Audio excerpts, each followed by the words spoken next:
మమ్మల్ని రాజకీయ ఉపన్యాసం ఇవ్వమంటే గట్టిగా ఇస్తాం కానీ ఈ ఉపన్యాసం కొద్దిగా. అందరికీ నమస్కారం.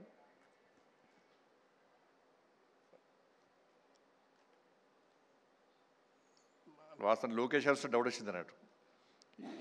వాళ్ళ కుటుంబం అందరు కూడా సినీ ఫీల్డ్కి వచ్చారు, హీరోలు అయ్యారు, హీరోయిన్లు అయ్యారు. కానీ లోకేష్ గారు ఎందుకో సినీ ఫీల్డ్ పోకుండా ఇటు హీరో అయింది, ఇక్కడ పొలిటీషియన్ అయినట్టున్నారు. చాలా సంతోషం. అందరికీ నమస్కారం.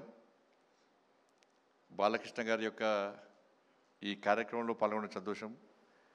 ఇంతకుముందు లోకేష్ గారు చెప్పినట్టు వారిని చూస్తేనేమో 65 ఏళ్ళు వారి వయస్సు, నిజంగా చూస్తానేమో 25 ఏళ్ళ లెక్క కనబడతాడు ఆయన బాలయ్యబాబు గారు. వారి లోపల ఒక బోలాతనం, ఆయన ముఖంలో గంభీరత్వం, నచ్చిందే చేసే గుణం, నచ్చకుంటే రుద్రతాండవం. అప్పుడు చూస్తున్నా, వాళ్ళు అబ్జర్వ్ చేస్తున్నట్టు వారి యాటిట్యూడ్ వారు చూస్తుంటే నిజంగా నిర్మోహమాటంగా ఏదైనా ముక్కుసూటిగా చెప్పేటువంటి వ్యక్తి బాలకృష్ణ గారు. చాలా సంతోషం. వారికి వరల్డ్ బుక్ ఆఫ్ రికార్డ్స్లో యూకే సంబంధించి 50 సంవత్సరాలు నిర్విఘ్నంగా నిరంతరంగా సినీ చరిత్రలో 50 సంవత్సరాలు పూర్తి చేసుకున్న సందర్భంలో వారిని గుర్తించి వారికి అవార్డు ఇవ్వడం చాలా సంతోషం. ఇది తెలుగు ప్రజల యొక్క గర్వకారణంగానే భావిస్తాను. వాస్తవానికి వారు డాక్టర్ కావాల్సి ఉండే, కానీ యాక్టర్ అయ్యారు. వాళ్ళ నాన్నగారి కోరిక డాక్టర్ అని తెలుసు నాకు. అంటే కుటుంబ వారసత్వాన్ని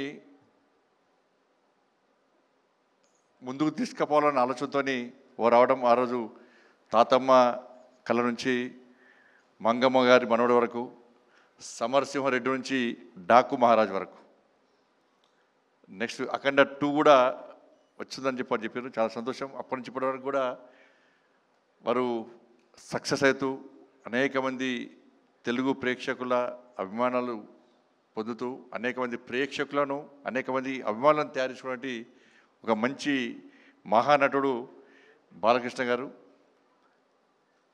నేను మధ్యలో కొంతమంది స్టూడెంట్స్ దగ్గరకు వచ్చారు. అసలు చిన్న సమస్య మీద నాకు వచ్చినప్పుడు వాళ్ళు తొందర పడుతున్నారు. చాలామంది నాతో ఫోటో దిగాలని ఆడుతుంది వాళ్ళకు. కొంతమంది ఏమో తొందర వెళ్దాం అంటున్నారు.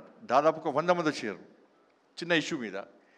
మీకు ఇంత తొందర ఎందుకు అంటే, లేదు సార్, ఈరోజు బాలకృష్ణ గారి మూవీ వచ్చింది, మా బ్యాచ్మెంట్స్ అందరం కూడా బెట్టు కట్టుకున్నాం, ఆ బెట్టులో ఒక అతను ఓడిపోయిన తర్వాత బెట్ ఏంది అంటే, ఈరోజు మీ అందరినీ కూడా బాలకృష్ణ గారి మూవీ తీసుకెళ్తా అని చెప్పాను. అంటే క్లాస్ రూమ్లు మొత్తం కాలేజ్ అందరూ కూడా కలిసిపోయి బాలకృష్ణ గారి మూవీ చూడాలనుకోవడం నిజంగా చాలా గొప్పతనం అది. కాబట్టి అందుకే అప్పుడే అన్నట్టు, అది తాతమ్మ కళ మూవీ మొదటి సినిమా రోజే దానిలో హీరోయిన్గా నడిచిన భానుమతి గారు అన్నారట, నిజంగా బాలకృష్ణ గారు భవిష్యత్తులో మంచి నటుడవుతాడు, చాలా సక్సెస్ అవుతాడని చెప్పి వారు ఏ ముహూర్తాలు అన్నారో అది ఈరోజు నిజమై ఈరోజు అందరి యొక్క మన్ననలు పొందినటువంటి ఒక గొప్ప వ్యక్తి బాలకృష్ణ గారు. సరే, అనేక సందర్భాల్లో వారి గురించి తెలుసుకొని నేను ఒక సందర్భంలో ఈ సినీ ఫీల్డ్లో చాలా ఇబ్బందులు పడి అనేక ఒడిదుడుకు ఎదుర్కొని అనేక అవమానాలు ఎదుర్కొన్నా కూడా ఎక్కడ కూడా వెనుకడి వేయకుండా నేను అనుకున్న లక్ష్యం చేరుకోవాలి, ప్రజల్లో మన్నను పొందాలి, నేను ఈ సినీ ఫీల్డ్లో సక్సెస్ కావాలని చెప్పి ఒక లక్ష్యాన్ని ఎంచుకొని ముందు పోతున్న తరుణంలో చాలా సందర్భాలు గతంలో ఎన్టీ రామారావు గారు, స్వర్గీయ ఎన్టీ రామారావు గారి యొక్క చరిత్రను వ్యక్తీకరించి అవాస్తవాలను చూపెడుతున్న తరుణంలో మహానాయకుడు అని చెప్పి అనేక సినిమాలు నిర్మించి వారి యొక్క వాస్తవ చరిత్రను చూపినటువంటి ఒక మంచి వ్యక్తి బాలకృష్ణ గారు.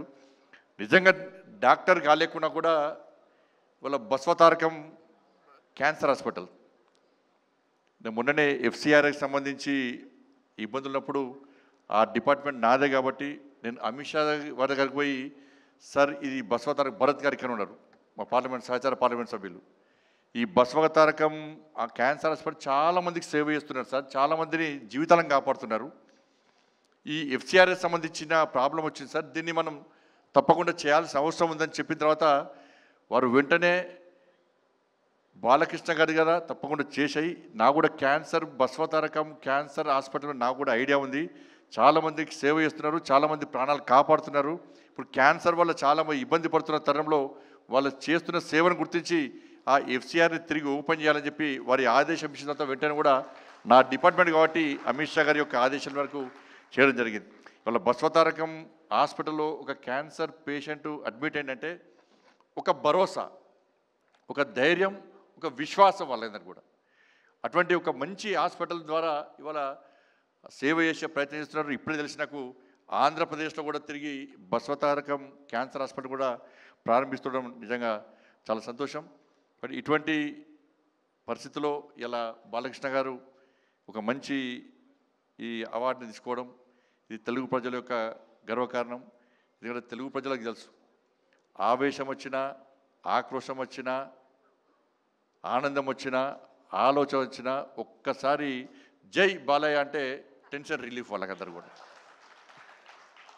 కాబట్టి అటువంటి బాలకృష్ణ గారు ఈరోజు వారి ఫంక్షన్కి నేను రావడం చాలా సంతోషం. భవిష్యత్తులో వారి ఇంకా 65 ఇయర్సే, ఇంకా 35 ఇయర్స్ బాకీ ఉంది. ఇంకా ఈ 35 ఇయర్స్ కూడా మీరు ఇదే ఆలోచనతో, ఇదే మంచి ఆలోచనతో, ఇదే జోష్తో, ఇదే హోస్తో తప్పకుండా ఇంకా ఈ సినీ ఫీల్డ్లో సక్సెస్ కావాలని చెప్పి ఆ ధైర్యాన్ని, ఆ శక్తిని, ఆ ఆయుష్ను, ఆ ఆలోచనను ఆ తల్లి అమ్మవారు మీకు అందించాలని చెప్పి అమ్మవారిని వేడుకుంటూ, ఇక్కడ ఇద్దరు, మా అక్కగారికేమో జయసుధ గారు అంటే చాలా పిచ్చి, మా బావగారికేమో బాలకృష్ణ గారు అంటే పిచ్చి. వాళ్ళిద్దరు కొట్టాడుకుంటూ ఉంటారు అన్నట్టు. ఈరోజు మా అక్కగారు చూస్తున్నారు, టీవీలో చూస్తున్నారు, మా అక్క బావగారు ఇద్దరు వారి పక్కన నా పక్కన వారొకరు వీరొకరు చూడడం అది కూడా సంతోషం నాకు చాలా. అందరికీ నమస్కారం. Thank you. జై భారత్, జై శ్రీరామ్.